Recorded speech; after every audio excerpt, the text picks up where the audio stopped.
Welcome to another home workout. You're so sad. Okay, so we are going to show you two different movements that we're going to combine in a warm-up today. Once we've shown you the movement, you guys are going to come back to me and I'll tell you how to do it and how to set your timer to get through this. Now the first movement is a walking groiner, which we're going to do for lots of repetitions. Consider this an important quality movement for opening up the hips properly, which we will need for today's session. If you guys can go in a plank on long arms for me. I have Fred and Marloes here for the demo. They're going to start off with the right leg, stepping next to the right hand. Boom, coming back in the plank and going to the left. You guys keep going for multiple reps here. Now the idea is, guys, at home, I want you to get off the couch and start practicing this. This is a slow paced movement for quality, and your range of motion standard is very simple. You're gonna always have a 1 second plank in the, let's call it in the middle position, and then you walk your foot forward as far as you can, but ideally you have your heel next to the wrist. That is it. And then your heel is going to make contact with the floor instead of the toes coming into the floor. You guys can rest. That is our walking groiner. Now the second movement, you're going to need your set of bottles for, actually just one bottle, because we're going to do pull-throughs with the bottle in a plank. What I need you to do at home as well is you go in a plank, and please start with the bottle on the right side of the body, both of you. Yes, good. Now go into a plank on long arms. And make sure the bottle is approximately in the line with your, let's say in between your chest and your belly button. That's a good position. And try to get it standing more loose for me as well for the demo. That's good. Now what we do here in this plank is, first of all, we make sure we have a solid plank. And I'm going to challenge Marloes to get her feet a bit more narrow because she's demoing the difficult versions. And Fred, you can widen the stance a bit. Now you're going to take your left hand, reach for the bottle, pull it underneath and place it on the other side. Come back down with the hand and now use the right hand to place the bottle back. Good. And in this pace, you guys are going to keep going. This is the pace that we're looking for the bottle pull-throughs in plank here. While we're moving, we're squeezing our glutes as hard as possible to avoid the tilting of the body to the side. And we're fighting the urge to tilt. That is very important. Make sure you keep your wrist in line with the elbow and shoulder.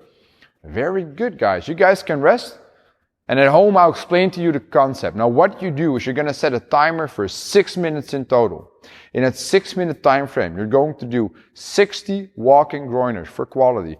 That should take you approximately 3 to 4 minutes, right? Now, when you've done that, you're going to take the bottle, and with the remainder of the 6 minute time frame, you're going to just AMRAP for quality that pull through with the bottle. Don't score this, just go for as many good reps as you possibly can.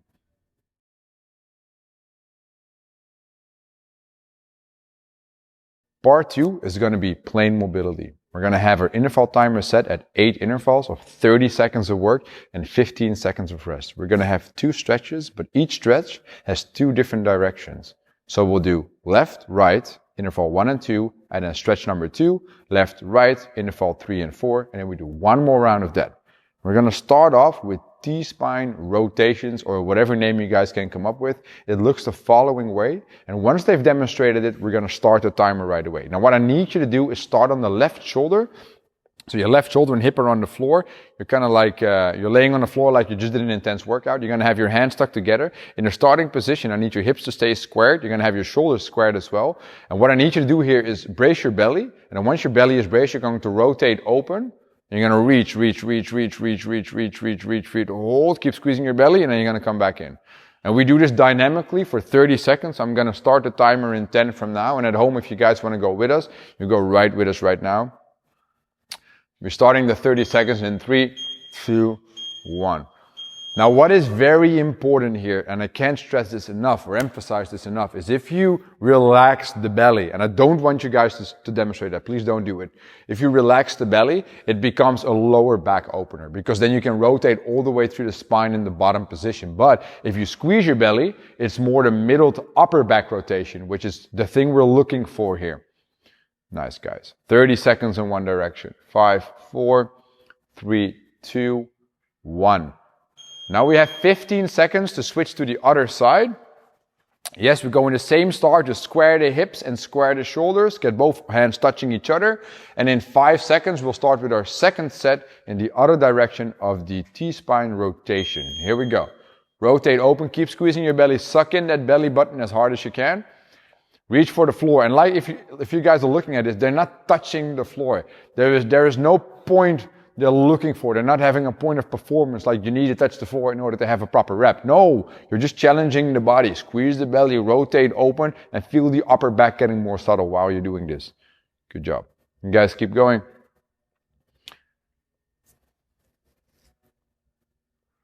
Our second stretch is thread the needle. For that, I need you to start in a sort of a tabletop on your knees underneath your hips. You're going to place your hands more forward than the shoulder. We're going to start off with the right hand forward, the left arm coming underneath the body, pressing towards the floor, and we have 30 seconds of thread the needle here. Okay, what you're doing is you're really pressing and forcing your shoulder into the floor, while in the same time you're reaching away from the body with the hand that is forward, but also with the hand that is going underneath. You're really reaching through here. We got 10 more seconds of this thread the needle. 3, 2, 1. You guys can come out of it and then switch so the arm is in front of the shoulder. You have your palm facing to the ceiling, the outside of your hand pressed into the floor. Slide it away as far as you can. Good. And what I actually want to see here is also here, here's your interval, try to squeeze your belly a tiny bit to flatten the back out. So you want to avoid a complete arch. The more you arch, the more this becomes a lat stretch for the forward reaching arm. The more you squeeze your belly, the more the rotational components can help you to mobilize the shoulders and the upper back. We got 10 more seconds in this interval. 5, 4, 3, 2, 1, and rest. Now that was one complete round. I need you guys to do one more round on your own. And if you want to do a cool down after today's session, guess what? You can do all of this stuff again.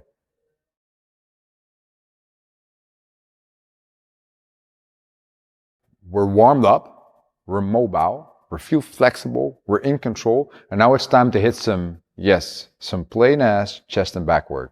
And what we're going to do here is combine two different movements. It's going to be a bend over row with a resistant band, which we're going to show you different variations of and different levels of scaling, also injury options. And then the second movement will be push-ups. I'll get to the concept after explaining the movements to you. So let's first have a look at Marloes and Fred demoing the bend over row with the band. Now what I need them to do is in the setup position, you guys stay there for a second.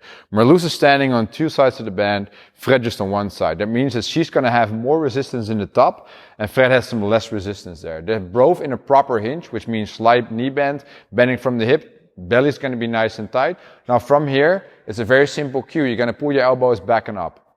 Boom, and you're going to come back down nice and controlled. And you guys do a couple of reps for the people at home here. And what I like with them both is they're not just yanking the band up and then just yanking back down. No, they're pulling up with control and they're controlling the portion of the movement where they come down, which we call the eccentric portion. That is very important to do because often with resistance bands, I see people just letting the band go and I don't like to see that. That's very good. Let's have a look at an injury option that we can use for the bend over row. Why would we do an injury option here? Maybe if you have some bicep tendonitis or some bicep tendonitis attaching to the shoulder or in the elbow, then the tennis arm or the golf elbow, all that stuff, whatever sport you can do that has pain in the elbow, we can mimic that by doing a band pull apart here. Let's go. So I said mimic because we still have upper back work. That's what I meant with mimic here. So we still have upper back work, same as with the row. It's a different way of attacking the upper back, but I love the bend pull apart. Even when Fred comes in to the middle, he still has tension on the band. He never loses tension here, and that is exactly what we need to do. The other cue that I can give you here is this. You pull the band apart. It's a very good cue. Now, we're going to have a look at our second movement of the day in this intense chest and back portion. That is the push-up. A classic push-up, but what we do is I'm going to first have Marloes and Fred show you a couple of regular push-ups, and then we're going to show you tons of different scaling options here. Marloes and Fred both go in your regular plank, please. And for the people at home, let's do 4 controlled and nice push-ups. Unbroken. Here we go. So what I mean with controlled is they're in a plank, they're never sagging, they're always in a plank, they come down with the chest touching the floor, and they come up like a plank. You guys can rest here. Now I'm going to give Fred a break. And then Marloes is going to show you a couple of options of making the push-up more complicated. Why would we do that? I'll get to the concept in a second, but the idea is to find a scaling option that you can do for, let's say, around 15 repetitions unbroken.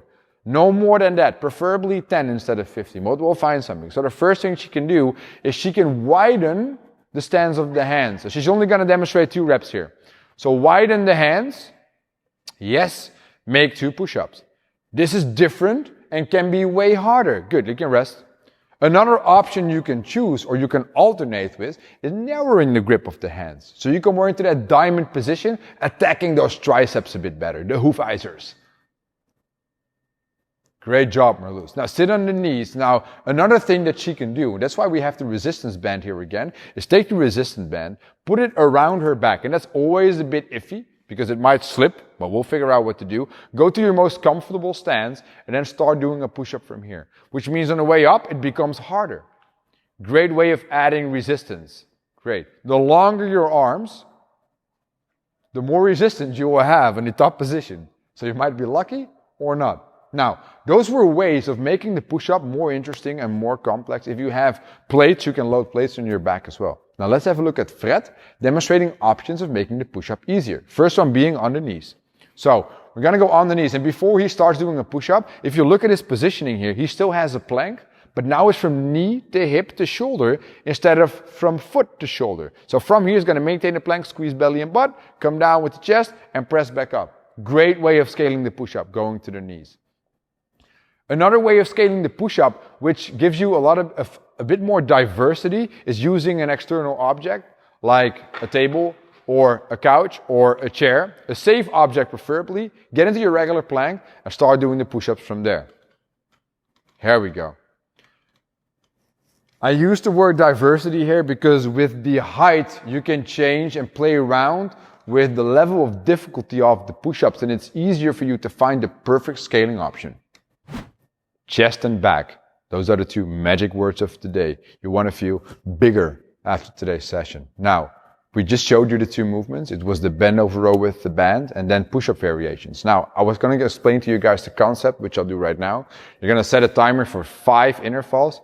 Each interval lasts 2.5 minutes exactly. Now, the idea is this. You start each interval with 20 repetitions of quality bend over rows with the band. Really try to find that squeeze in the upper back and the lats there. That's a fixed number. Then after that, you ditch the band or you keep it, depending on what scaling option you choose. Then we move on to push-ups. And with the push-ups, the idea is simple. You want to hit 1 unbroken set. So 1 set of as many repetitions as possible without stopping in between the reps here. Now, when you do that, you want to find a scaling option or use a scaling of difficulty that we just showed you that allows you to get in between 10 and 15 reps ideally. And you want to try to stick to that one interval at interval. That means you still have probably a good minute to minute and a half of rest in between your next set. So let's start with the action. We're starting and you're going to start at the same time. Wait for the countdown, guys. We're starting in 10 seconds. Make sure you keep quality during the rows. And 3, 2, 1. Let's go. So the idea is that Marloes is standing on 2 sides of the band for more tension in the end position, which will give her a good back bump. And Fred is standing on 1 side of the band. That means that for him, it's easier to change the tension by grabbing the band higher or lower. When your arms are extended in the bottom, you do actually need tension on the band. You should be able to play guitar on the strings there.